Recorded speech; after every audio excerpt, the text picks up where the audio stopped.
राधे राधे भक्तों, अब तक आपने बैसाख मास की महिमा और पापी के उद्धार की कथा सुनी।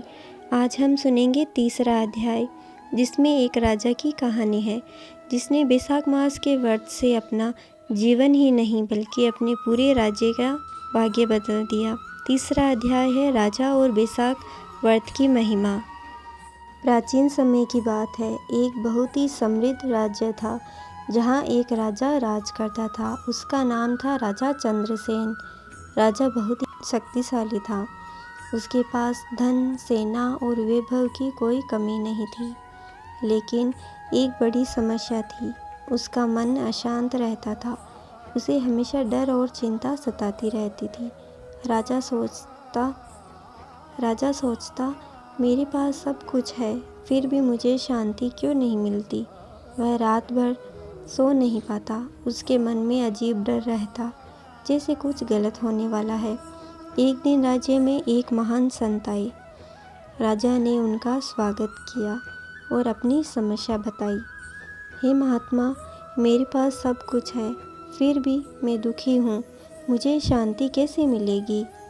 संत मुस्कुराए और बोले, हे राजन, तुमने बहुत धन कमाया है, लेकिन धर्म और पुण्य नहीं किया, इसलिए तुम्हें शांति नहीं मिल रही। राजा ने पूछा, तो मुझे क्या करना चाहिए।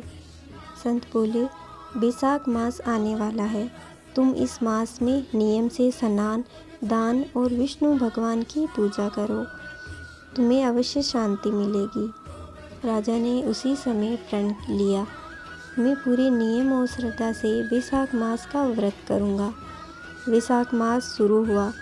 राजा रोज ब्रह्म मुहूर्त में उठता, पवित्र नदी में स्नान करता, भगवान विष्णु की पूजा करता, गरीबों को दान देता। राजा ने जल दान, अन्न दान, गरीबों को वस्त्र दिए, राहगीरों के लिए प्याऊ बनवाई। पूरा राज्य उसकी भक्ति देखकर प्रेरित हो गया। धीरे धीरे राज्य में बदलाव होने लगे। लोग एक दूसरे की मदद करने लगे। अपराध कम हो गए। हर जगह शांति फैल गई। कुछ ही दिनों में राजा को अंदर से शांति मिलने लगी। अब वह रात को आराम से सोने लगा। उसका डर भी खत्म हो गया।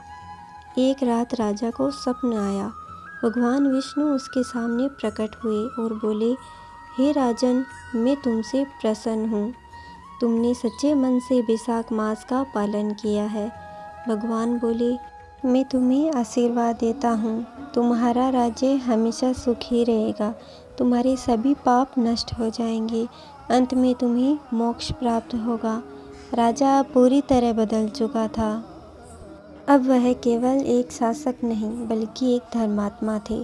राजा ने अपने राज्य में नियम बना दिए। हर साल बैसाख मास का पालन होगा। गरीबों की मदद की जाएगी। धर्म और भक्ति को बढ़ावा दिया जाएगा। एक बार राज्य में भयंकर सूखा पड़ गया। लोग परेशान हो गए।